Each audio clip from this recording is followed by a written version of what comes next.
Chapter 21, Section 3. Wilson is going to quickly mobilize the country for this war. But one of the first things we're going to have to do is we're going to have to set up some programs to finance this war. You can't have war if you can't pay for it. You won't have soldiers, you won't have materials, anything. We soon realized our economy needed to be reorganized. I mean, this war is going to eventually cost us, in the neighborhoods of $35 billion. And we got to raise that money. And a lot of that's going to fall to this guy right here, William McAdoo, Secretary of the Treasury. And what we're going to do is 4 times during this war, we're going to issue Liberty bonds. And then once after the war, we issue victory bonds. And the idea is, I have, if I'm the government and I have a need for money, what I do is I sell you a bond. And you buy, let's say, a $50 bond. You give me $50, I give you a bond certificate. I'm getting the money I need right now. And that bond may be for a certain amount of time. Let's say it's a 25-year bond. In 25 years, you turn that bond back in, I give you your $50 back plus interest. So it's a way for you to help out the war effort. It's a way for me to get the money I need right now. They had posters and parades and rallies, and even went so far as to say, if you don't buy one of these bonds, you're a friend of Germany's, not even an American. Another thing you saw happening to raise money was the government's going to increase taxes. You saw new taxes on businesses. You saw new taxes on large personal incomes. It's going to raise about $10 million. You have all these different federal war boards helping coordinate the economy, setting prices, production levels on war crucial products. We need to make sure we don't run out of our scarce resources. So 2 of the most successful boards we're going to mention now. One of them was the Food Administration. The job of the Food Administration was to regulate production and the supply of food. It's going to be led by Herbert Hoover. And one of the things that the Food Administration did was it guaranteed farmers high prices. If farmers are guaranteed to get high prices, they're going to grow more to make more money. Farm production soared. But to make sure we didn't run out, you saw Americans encouraged to reduce their food consumption.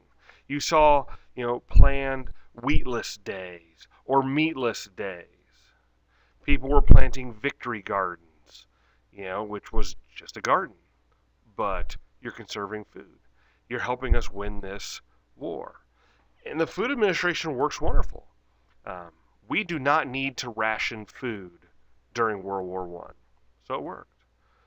Another one you're going to see is the Fuel Administration, regulating the production and supply of fuel. And it is going to be led by Harry Garfield. And they would encourage things like heatless Mondays, for example. Not that you have to freeze, but you turn your heat down a little bit. You go to a neighbor's house and you guys hang out together. So one of the houses is empty and you can turn the heat way down. These administrations had the power to use force if they needed to. For example, early 1918, we're having a little bit of a coal shortage, and the Fuel Administration closed all factories east of the Mississippi for a few days just to make sure we did not run out of coal and give us time to rebuild our supply. You saw some boards redirecting labor and industry towards wartime production.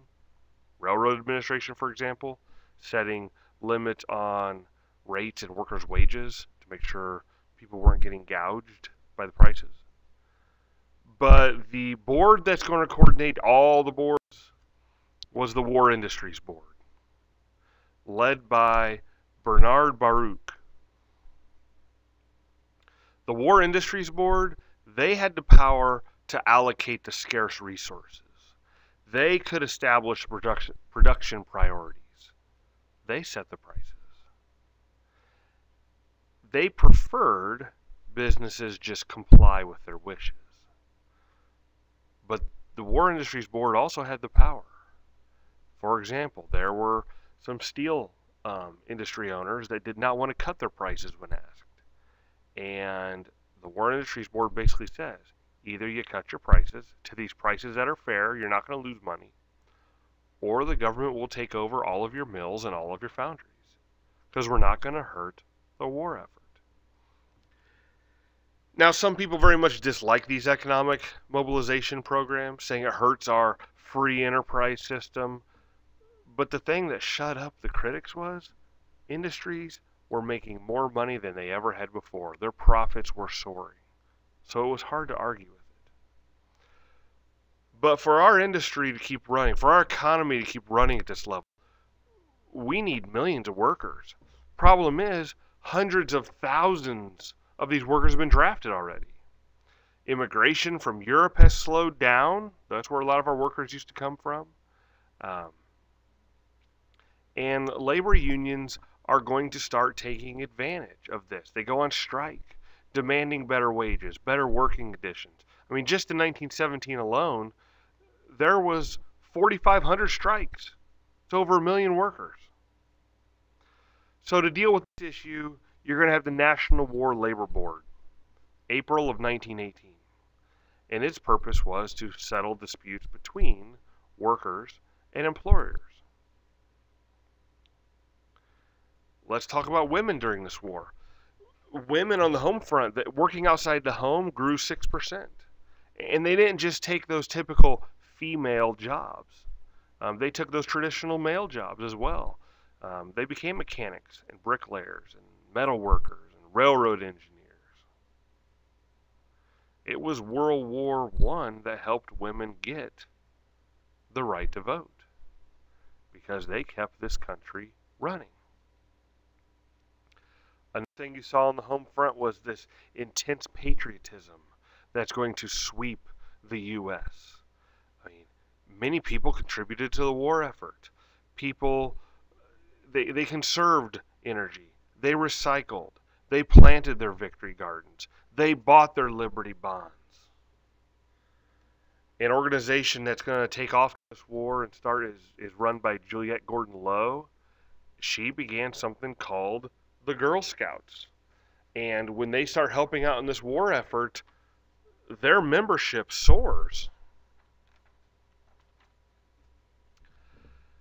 Many other groups helped fill the void left by all the men leaving.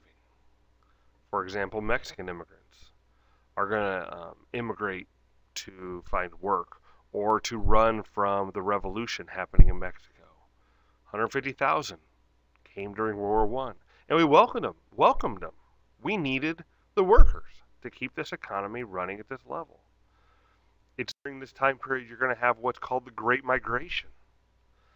African Americans moving from the South to the North. It's going to happen over, a decade and a half or so. Escaping the discrimination in the South, those bad conditions. The jobs were in the factories in the North. Life was better in the North, but it wasn't perfect. There still was the racial violence. As far as building support for the war, Wilson formed the Committee on Public Information in the spring of 1917. Basically, it's going to be leading a propaganda campaign, encouraging Americans to support the war. It starts off as a very fact-based campaign. But as the war goes on, it evolves into a negative campaign against the Germans. As you can see there on the slide there, the left-hand side there, very fact-based, hold up your end.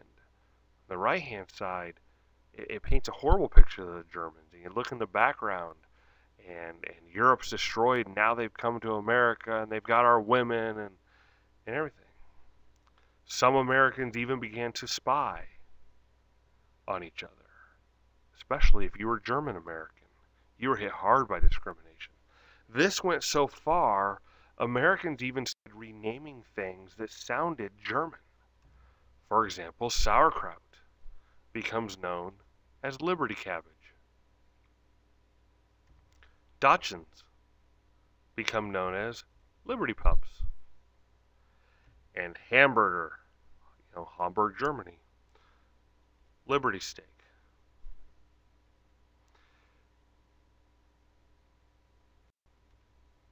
July 4th, 1915 was Americanization Day, a day set aside to try to encourage people to help prepare, their foreign-born neighbors, help prepare them for citizenship.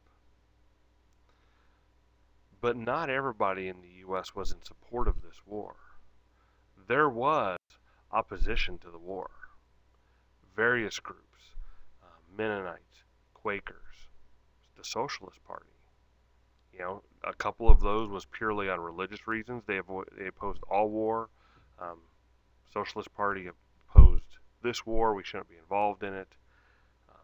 You're going to see Congress pass the Espionage Act and the Sedition Act, trying to silence the opponents. Basically, it made anything against the U.S. a crime because we were at war. And more than 1,000 people were convicted under these acts. And it does go to the Supreme Court. Somebody sued saying, freedom of speech and expression. And the Supreme Court ruled in Schneck versus the United States that during war, this was necessary to prevent problems here. So it was upheld.